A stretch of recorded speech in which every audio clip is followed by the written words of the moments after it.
Moments ago, Tyson Fury gave us the latest version of events as he sees it regarding this upcoming fight that's proposed to happen on April the 29th between himself and Oleksandr Usyk. This was Fury moments ago.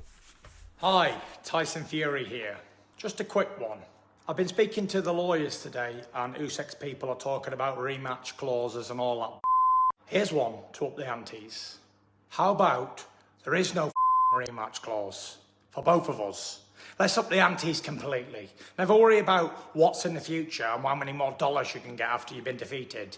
Worry about the fight, April 29th, no rematch clause, the winner takes the glory. How about that?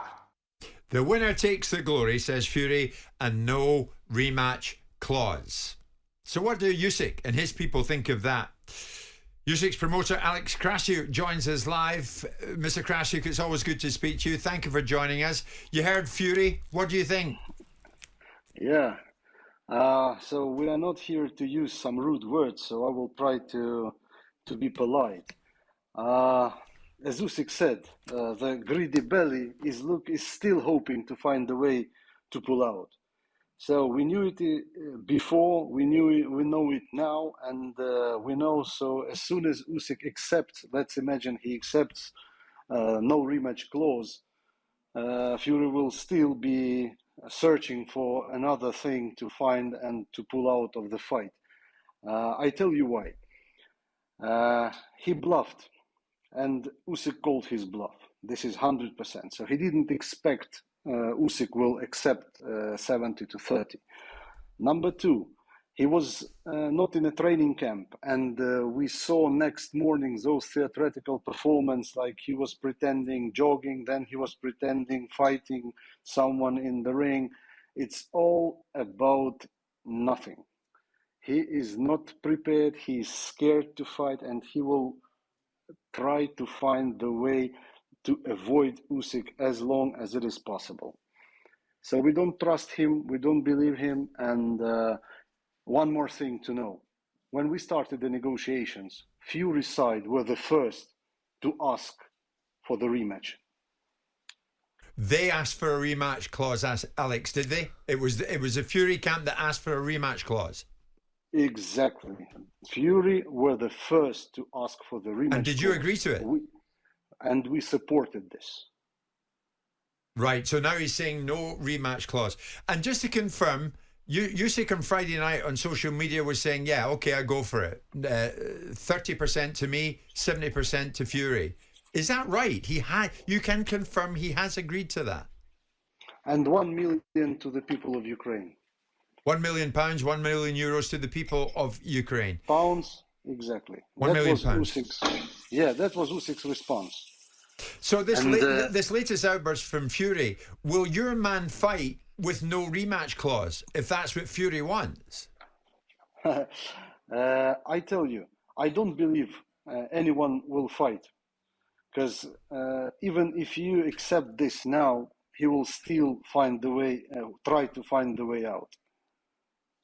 Why do you think though Fury is trying to get out of this? Because he's scared. But Alex, he's getting what he wanted. He's got 70, you've got 30. So he's won there. He's got 70% of the fight. He now says it's no rematch clause. He doesn't want that, Alex. So he wants it as a one-off, presumably here at Wembley in London. So is he not getting what he wants every time he goes back to the drawing board? No, he just doesn't want this fight to happen because he knows he's not prepared for it, and it's only 5 weeks left. It's not sufficient for any proper fighter to get prepared for the undisputed heavyweight championship. It's definitely not sufficient. Would Usyk be ready for the 29th of April? He is ready. So He's been in a training camp since December. So Alex, with that in mind, given the fact that they offered they were the ones that advanced a rematch clause, will you now call their bluff again and say, right, we'll take the 30% to make the fight happen? We want the £1 million to the Ukraine because that's an extra part of the deal that we want, and that's a little give from you. But also, okay, if you want it that way, we'll take the rematch clause off the table as well. Will you do that too now?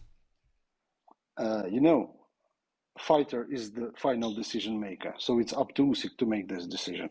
He made it first time, he made it second time, and it's up to him to make it third time. Have you spoken to Oleksandr Usyk since Fury spoke about 20 minutes ago? Yeah, we exchanged a couple messages, but nothing yet. What do you think is going to happen here, Alex? Is this going to happen or not? I think that whatever we offer, whatever we accept from Fury, it will not leave us with a fight. I mean, he will escape it anyway. But this must be the last thing, though, Alex. I mean, I understand you can't speak on behalf of the fighter, so I know you're going to say your position and reserve your position until you and Oleksandr have made your decision.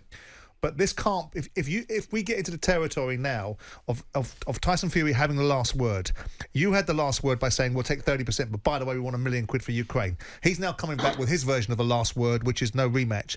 If you give this, he can't go anywhere now. Surely his credibility will be shot to pieces.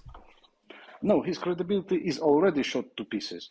Next time he will come up publicly and say, okay, now Usyk, you will not receive 2 tickets in a front row for your wife and your mama. Oh, yeah, but no one's going to stand that, Alex. No one's going to stand that, are they? No one's going to take that seriously. But who can take this seriously? It's not seriously already. So it's all about, it's not serious already. The man is trying to escape, and people. I'm really sorry for Tyson fans in the UK and throughout the world, because it's a big shame. It's a shame for a fighter to behave like that. It's not about money. I mean, it's not about boxing. It's about fear. And a big man like Tyson, it's impossible that a man could have so much fear. So Alex, at what point, on behalf of Usyk, do you say, I tell you what, we're out? We're out. Usyk wants this fight badly. But, he cannot fight just by himself. He needs an opponent in the ring, and his opponent is ducking him. So that's why I don't feel this fight will take place on April 29th. Whatever conditions Usyk will accept. Where is Usyk? Has he been training today? Yeah, he's training every day, 3 times per day, and that's what makes big men scared. Oleksandr Usyk, thank you. Oleksandr Krasuk, thank you so much for joining us. Alex, we appreciate your time. We know you're a busy man. Thank you for that. I don't know what to make of any of this now, Simon. It seems Krasuk comes to air every time we ask him to, and that's fine because they've got the momentum with them and they've got the right side of the argument. But if they didn't want the rematch clause in the first place, and it was only Tyson that suggested it, then they won't have a problem in taking it off the table. Now, if that comes off the table, and I'm not suggesting it should. Alex is taking it from the sublime to the ridiculous. He won't give us 2 ringside seats for Usyk's wife. But no one can suggest that would be a reason for a fight not happening. No, of course not. But it seems that Fury's changed the goalposts every time. But I think it's about asserting yourself in the conversation as being the A side. The last word in the conversation is mine, not your son. Well, no, he's basically digging him out, saying he's fearful because he's not training. He's not prepared for the fight. Now, I think that's a very dangerous thing to say, because if you look back to the 3rd fight with Wilder, Fury hardly trained. His daughter was ill. He lost a daughter. He hardly trained, and he still came back. I think he did train, but I understand what you're saying. But the point is this: if neither one of them can be frightened, right? Because if Usyk comes back and says, "Right, Alex, we'll take the rematch clause out of there," both of the backing themselves. There's no safety net on this fight now. Basically, if you lose your belt, Tyson, you ain't going to get it back on a rematch because the fella's going to set himself. That's a strong show of conviction. The goalpost again. But then you're in this territory now where you're going to have the whole media circus turn. The media circus, which we've just seen in full debate over Gary Lineker, will turn, the boxing media circus will turn around and go to Fury, "You're a coward." And they will. Because they'll turn around and say, "You've moved the goalpost now. You've got the 70-30. You've got the rematch clause out. Not you've really, had the last because word." he's going to They say... will. Well, because they'll go after him. But he's basically saying... Look at Conor Benn's history. Let's put it all on the line. Yeah, but if Usyk wins that, he's running... But if Usyk, we won't be fighting him again. gives him that, and there's another obstacle in the way, is what I'm saying. Yeah. Then the whole world's going to turn on Tyson Fury, and he might not care. And say enough. And say, "You're a joke." Yeah. Now, come on now. Yeah. That's a joke. All right. So that's the latest from Krasuk and Usyk saying, "All right, yeah, if the rematch clause has been taken out, we still go to the fight. We still appear for the fight." So the ball's back in Fury's court this lunchtime. Jim White and Simon Jordan. Monday to Friday mornings from 10 on AM, on DAB, via the talkSPORT app and on your smart speaker. talkSPORT.